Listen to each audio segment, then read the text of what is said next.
मैं कैकई हूँ। कैके देश की राजकुमारी, अयोध्या की महारानी, राजा दशरथ की अति प्रिय पत्नी, राम के वनवास की कारण बनी। इतिहास ने मुझे खलनायिका बना दिया। लोगों ने मुझे राम वियोग का कारण कहा। भारत के भविष्य की रक्षक नहीं, राम के भविष्य की भक्षक कहा। पर क्या कभी किसी ने पूछा कैकई क्या चाहती थी? क्या किसी ने मेरी आंखों में झांक कर देखा, जहां ग्लानि है, पश्चाताप है और सबसे अधिक एक माँ का टूटा हुआ हृदय? मैं आज स्वयं अपनी कथा कहने आई हूँ। यह कथा किसी दासी की नहीं, किसी राक्षसी की नहीं। यह कथा एक स्त्री की है, जो एक माँ भी थी, एक रानी भी, और सबसे ऊपर एक मानव थी। मैं जन्मी थी उस भूमि पर जहाँ स्त्रियां केवल श्रृंगार नहीं करती थी, वे शस्त्र भी धारण करती थी। मेरे पिता अश्वपति ने मुझे बचपन से ही तलवार चलाना, युद्ध के नियम, रथ संचालन और राजनीति की शिक्षा दी। मैं बचपन में ही सीख गई थी कि सजीवन बने रहना है तो साहस, विवेक और अधिकार तीनों साथ रखने होंगे। मेरे भाई युधाजित मुझे अत्यंत स्नेह करते थे, पर मैं रानी नहीं, योद्धा बनना चाहती थी। लेकिन नियत की रेखा कुछ और ही थी। जब अयोध्या के महाराज दशरथ ने मेरा हाथ मांगा, तो मेरे पिता ने सहर्ष स्वीकार किया। मैं दशरथ की तीसरी पत्नी बनी और शीघ्र ही उनकी सबसे प्रिय। अयोध्या में मेरी पहली मुलाकात कौशल्या और सुमित्रा से हुई। कौशल्या गंभीर थी, सौम्य थी, लेकिन मन के किसी कोने में वो मुझे एक प्रतियोगी की दृष्टि से देखती थी। सुमित्रा सरल और विनीत थी। उन्होंने मुझे दिल से अपनाया। राजा दशरथ के साथ मेरा संबंध केवल पति पत्नी का नहीं था, वह मित्रता का भी था। वह मुझसे परामर्श करते, मेरे सुझावों को मान देते और सबसे महत्वपूर्ण, मेरे मन की बात सुनते। जब वे अश्वमेध यज्ञ की योजना बना रहे थे, उन्होंने मुझे प्रथम बार कहा, कैकेयी तुम्हारा साहस ही मेरी शक्ति है। राम के जन्म के बाद दशरथ की आंखों में एक नई चमक थी। राम अद्भुत बालक था, तेजस्वी, आज्ञाकारी, विनम्र। मैं भी उन्हें अपनी संतान की तरह चाहती थी। जब भरत जन्मा, तब मेरे भीतर मातृत्व की गहराइयां जगी, पर मैंने कभी राम से स्पर्धा नहीं की। मैंने हमेशा राम को हृदय से अपनाया। एक बार देवता तथा राक्षसों में बड़ा भारी युद्ध हुआ। उस समय देवता राजा दशरथ के पास सहायता मांगने आए, और इस पर वे अपनी बड़ी भारी सेना लेकर उनकी सहायता को चले। पति को युद्ध में जाते देखकर मुझे भी इस भयंकर युद्ध को अपनी आंखों से देखने की स्वाभाविक इच्छा उत्पन्न हुई। राजा दशरथ भी मेरी बात मानकर मुझे अपने साथ युद्ध क्षेत्र में ले गए। राक्षसों के साथ राजा दशरथ का भीषण संग्राम शुरू हुआ। एक बार रात को दशरथ और संबरासुर के बीच युद्ध हो रहा था। उस समय राक्षसों ने ऐसी माया रची कि जिससे राजा को जरा नींद आ गई। यह अवसर ताक कर शत्रुओं ने राजा दशरथ के सारथी को मार डाला। सारथी के मर जाने से घोड़े उत्पात करते हुए रथ को इधर उधर टेढ़ा मेढ़ा ले जाने लगे। यह दशा देखकर मैंने तुरंत ही घोड़ों की लगाम अपने हाथ में ले ली और बड़ी ही होशियारी से सारथी का काम किया। राजा को कुछ मालूम तक ना हुआ। इतना ही नहीं, मैंने अपने बाणों से अनेक वीर राक्षसों को भी मारकर पृथ्वी पर सुला दिया। उसके बाद युद्ध करते करते राजा के रथ की एक धुरी टूट गई, जिससे रथ के एक तरफ का पटिया निकल गया और रथ नीचे झुकने लगा। मैंने इस समय बड़ी दूरदर्शिता से काम लेकर रथ के उस तरफ के हिस्से को अपने कंधे के ऊपर टिका लिया और युद्ध के समाप्त होने तक रथ को उसी तरह संभाले रही। इस समय यदि मैंने इतनी दूरदर्शिता एवं समय सूचकता से काम ना किया होता, तो राजा दशरथ अवश्य ही रथ से नीचे गिर जाते और शत्रु उन पर धावा कर देते। इस युद्ध में महाराजा दशरथ विजयी हुए और मुझ पर बहुत प्रसन्न हुए और मुझे अनेकों बार धन्यवाद देकर कहने लगे, प्रिय, इस युद्ध में तुमने मेरे प्राण बचाए हैं। यदि तुम ना होती तो मैं कब का शत्रुओं के हाथ से मारा गया होता है। इससे मैं तुम पर बहुत प्रसन्न हूँ। दशरथ ने कृतज्ञता से मेरा हाथ थामा। कैकेयी, आज तुमने मेरे प्राण बचाए। मैं तुम्हें दो वरदान देती हूँ, जो भी तुम कभी मांगो बिना संकोच के मांगना। मैं मुस्कुराई उस क्षण मुझे कुछ नहीं चाहिए था। प्रेम में लेन-देन नहीं होता। मैंने उन वरदानों को भविष्य की हवाओं में बहा दिया, यह सोचकर कि मैं कभी उनका उपयोग नहीं करूँगी। समय बीतता गया, राम युवराज बनने योग्य हुए। नगर में उत्सवों की तैयारियां शुरू हो गई और हर ओर मंगल गीत गूंजने लगे।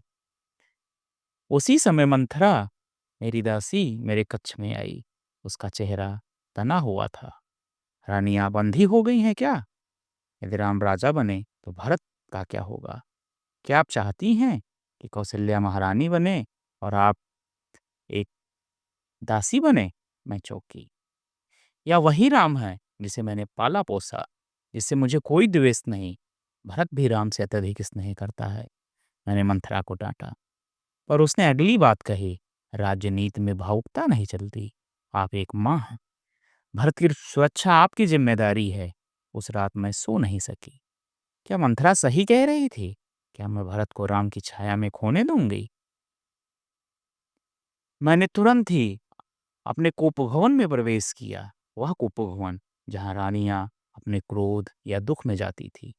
दशरथ आए और मुझे उस अवस्था में देखकर व्याकुल हो उठे। क्या हुआ कैकेयी? मैंने कहा, मैं आपसे अपने वरदान मांगना चाहती हूँ। वह चौंके। अब इस पावन दिन पर? मैंने उत्तर दिया, हाँ। उन्होंने कहा, ठीक है, मांगो। मैंने महाराज से राम को 14 वर्ष का वनवास मांगा और दूसरा, भरत को युवराज बनाया जाए। दशरथ का चेहरा काठ का सा हो गया। वह गिर पड़े। उन्होंने कहा, कैकेयी, तुम राक्षसी हो गई हो। मैंने तुम्हें सबसे अधिक प्रेम किया और तुमने मुझे ही मार डाला। मैं अंदर से टूट चुकी थी, पर मंथरा के शब्द अब भी मेरे कानों में गूंज रहे थे। मैं माँ थी और माँ कभी भी अपनी संतान के लिए संदेह से अंधी हो सकती है? नहीं। राम आए, शांत, गंभीर। उन्होंने कहा, माता, क्या आप ये चाहती हैं कि मैं बन जाऊं? मैंने कांपते हुए सिर हिलाया। उनने चरण छुए और चले गए। ना कौशल्या ने मुझे कुछ कहा, ना सुमित्रा ने। दशरथ ने मुझे देखना बंद कर दिया। कुछ ही दिनों में वे राम के वियोग में प्राण त्याग गए। भरत जब अयोध्या लौटे और सत्य जाना, उन्होंने मुझे माँ कहने से इनकार कर दिया। उन्होंने राम को खोजने का संकल्प लिया। मैं उसी दिन पूरी तरह अकेली हो गई थी। मुझे इस दुष्ट कृत्य का फल मिले बिना ना रहा। राम जैसे पुत्र के वियोग से राजा दशरथ की मृत्यु हो गई। मैं विधवा हो गई। स्त्री के लिए विधवा हो जाने से बढ़कर और क्या दुख हो सकता है? परंतु राजमाता होने की लालसा में मैंने इसकी जरा भी परवाह नहीं की थी। किंतु जिस पुत्र भरत को राज्य दिलाने के लिए मैंने ये नीच छल प्रपंच किया, उसी सुपुत्र भरत ने राजगद्दी पर बैठने से साफ इनकार कर दिया और ऐसे अधम कृत्यों के लिए मुझे अत्यंत तिरस्कृत किया। तब जाकर मुझे अपनी सच्ची स्थिति का बोध हुआ। भरत रामचंद्र जी की खोज में वन में जाने को तैयार हुए। मेरे हृदय में रामचंद्र को देखने की इच्छा हुई, किंतु भरत के डर के मारे मैं कुछ बोल ना सकी। मैं कौन सा मुंह लेकर बोलती? मैंने तो उन्हें वन में भेजा था। स्त्री होकर भी मैंने स्वामी का वध किया था। इस पाप का प्रायश्चित क्या हो सकता था? क्या मृत्यु? नहीं, कदापि नहीं। राम के दर्शन किए बिना अब मैं मर ही नहीं सकती थी। मेरे मन में एक के बाद दूसरा इस तरह लगातार विचार उत्पन्न होने लगा। राम किस तरह मुझसे फिर माँ कहकर बुलाएंगे? मैं तो पापी हूँ। अब वे मुझे किस लिए माँ कहेंगे? स्वयं मेरा भरत ही मुझे माँ नहीं कहता। भरत चाहे ना कहे, पर राम तो अवश्य मुझे माँ कहकर ही बुलाएंगे। मेरे राम क्षमाशील हैं। मेरे राम, यह शब्द कहते हुए मेरा हृदय कांपने लगा। मेरा अहंकार चूर चूर हो गया। सबसे श्रेष्ठ मैं आज दासी की तरह सुमित्रा के शरण में गई। सुमित्रा ने भरत से सब बातें कह सुनाई। भरत ने पहले तो मुझे अपने साथ रामचंद्र जी के दर्शन कराने को ले जाने से साफ इनकार कर दिया, और फिर विचार किया कि राम तो मात्र भक्त हैं। वे तो कभी किसी के दोष देखते ही नहीं हैं। वे मेरे प्रति भक्ति भाव रखते हैं। ये सोचकर फिर उसने मुझे साथ ले जाना स्वीकार किया। सबने चित्रकूट में जाकर रामचंद्र जी के दर्शन किए। परंतु मैं उनके सामने जाने का साहस नहीं कर सकी। मैं कौन सा मुंह लेकर उनके सामने जाती। मैं एक वृक्ष की आड़ में जाकर खड़ी हो गई और आंखों से लगातार आंसुओं की झड़ी बहने लगी। मैं मन ही मन कहने लगी, राम, क्या मेरे अपराध क्षमा नहीं हो सकते? क्या तुम मुझे दर्शन ना दोगे? मैं तुमसे मिलने आई हूँ, फिर भी तुम्हारे सामने आने का साहस नहीं होता। मैंने बड़ा भारी अपराध किया है। एक बार मुझे बताओ तो सही, इस पाप का प्रायश्चित है या नहीं? मैं तुम्हारे मुंह से सुनना चाहती हूँ। आज तुम्हारे मुंह से इसका निर्णय सुनकर तुम्हारे सामने ही प्राण विसर्जन करूंगी। तुम्हारी सुंदर मूर्ति देखते देखते ही मरने की इच्छा है। एक बार तुम मुझसे इतना कहो कि तुमने मुझे क्षमा कर दिया है, नहीं तो मृत्यु से भी मुझे शांति नहीं मिल सकेगी। राम, क्या इस पापी माँ को तुम फिर दर्शन नहीं दोगे? मैं जानती हूँ कि मैं बड़ी अपराधिनी हूँ। मैंने नंदन वन जैसे अयोध्या को शमशान जैसा कर दिया है। मैं पति की हत्यारी बनी हूँ। मैंने तुम्हें और अपनी अत्यंत लाडली बहू जानकी को अपने हाथ से छाल के वस्त्र पहनाकर वन में भेजा है। अब बाकी क्या रहा है? सब दोष मेरा ही है। मेरा अपराध आज मूर्तिमान होकर मेरे हृदय को वेध रहा है। मेरा दुख अब दूसरा कोई नहीं जान सकता। मैं जिसके सामने अपना दुख रोने जाती हूँ, वही मेरी हंसी उड़ाता है। मेरा दुख मुझे मन ही मन में अत्यंत सता रहा है। राम, मैंने तुम्हें सैकड़ों तरह के दुख दिए हैं। उनके बदले में आज मैं हजारों तरह के दुख भोग रही हूँ। मुझे मालूम होता है कि अभी मुझे इससे भी अधिक दुख सहने पड़ेंगे, किंतु तुम्हारे सिवाय मेरे दुख को कोई समझ नहीं सकेगा। तुम्हारे सामने मैं बड़ी अपराधिनी हूँ, फिर भी मैं तुम्ही को अपना दुख सुनाना चाहती हूँ। क्या तुम मेरा दुख सुनना नहीं चाहते? या तुम मेरी सुनवाई ना करोगे तो मैं कहाँ जाऊंगी? कहो, मेरे लिए दूसरा कौन सा आश्रय स्थान या सहारा है? मेरा अपना पुत्र भी अब मुझे नहीं चाहता।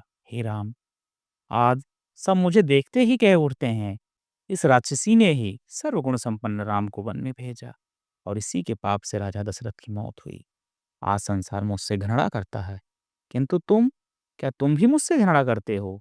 नहीं नहीं, तुम तो बड़े क्षमाशील हो, तुम तो बड़े दयालु हो, तुम तो किसी को दुखी नहीं होने देना चाहते। फिर मेरी अंतर्वेदना तुम्हारे बिना दूसरा कौन जान सकता है? मैंने सुना है कि तुम तो अंतर्यामी हो, परम पुरुष हो, तब क्या मेरे हृदय की बात ना सुनोगे? इस तरह मैं बहुत रोई। आज विपत्ति के समय पश्चाताप की अग्नि में मैं पाप कर्म जलकर भस्म हो गए। पश्चाताप से जलते हृदय से आकुल व्याकुल होकर मैंने आज राम को पुकारा। तब राम किस तरह स्थिर बैठे रह सकते थे? वे भी मुझे ढूंढ ही रहे थे। एकाएक उन्होंने स्वयं ही मेरे आने का समाचार पूछा, किंतु भरत ने कोई उत्तर न दिया। अंत में राम घूमते घूमते जिस वृक्ष के आगे मैं खड़ी थी, वहां आ पहुंचे और उन्होंने मुझे देखते ही प्रफुल्ल चित्त से मेरे पैरों को छुआ। मैं चौंक पड़ी। दुख, लज्जा और पश्चाताप से मेरा हृदय जलने लगा। इन्हीं राम के अभिषेक के दिन मैंने अपने हाथों से बदकल वस्त्र पहनाने का साहस मैंने कैसे किया था? राम ने पूछा, माँ, सब जने तो मुझसे मिलने आए हैं और अकेली तुम ही यहाँ कैसे खड़ी रह गई? आज कितने दिनों बाद मैंने माँ शब्द सुना। आज यह माँ शब्द मेरे अंतरात्मा में जा पहुंचा। दिग दिगंत में मुझे इसी शब्द की प्रतिध्वनि सुनाई देने लगी। आज राम ने मुझे माँ कहकर बुलाया। इससे ऐसा प्रतीत होने लगा मानो उन्होंने सारे जगत को माँ कहकर बुलाया हो। मेरी आंखों में से अविरल आंसुओं की धारा बहने लगी। राम की सुमधुर वाणी से निकले हुए माँ शब्द ने मेरे रग रग में, नस नस में अमृत का संचार कर दिया। परंतु दूसरी ओर पश्चाताप का दुख मुझे 100 बिच्छुओं के डंक की तरह सताने लगा। मैंने राम को गोद में लेकर हृदय की ज्वाला मिटाने के लिए हाथ फैलाया। अंतर्यामी राम मेरे मन की बात समझ गए। दीन वत्सल झट से हंसते हुए मेरी गोद में बैठ गए। इस समय मैं सब दुख भूल गई। मेरे नयन जल से रामचंद्र की छाती धुल गई। राम मुझे बहुत दिलासा दे रहे थे। इतने में सीता वहां पहुंची। मैंने उन्हें देखकर मूढ़ जैसी बनकर खड़ी रह गई। राम के समझाने बुझाने से मेरे आंसू जरा थमे थे। सीता को देखते हुए फिर बहने लगे। बड़े आग्रह और आदर से उन्हें गोद में बिठाकर मैं बड़े उच्च स्वर में रोते हुए कहने लगी, हाय, मैंने इस आंखों की पुतली को निकाल कर कहाँ फेंक दिया। मैं राम को वापस लाना चाहती हूँ, परंतु राम वापस नहीं आए। उन्होंने तय कर रखा था कि वे पिता को दिए हुए वचनों को जरूर निभाएंगे। 14 वर्षों बाद राम वन से लौटे।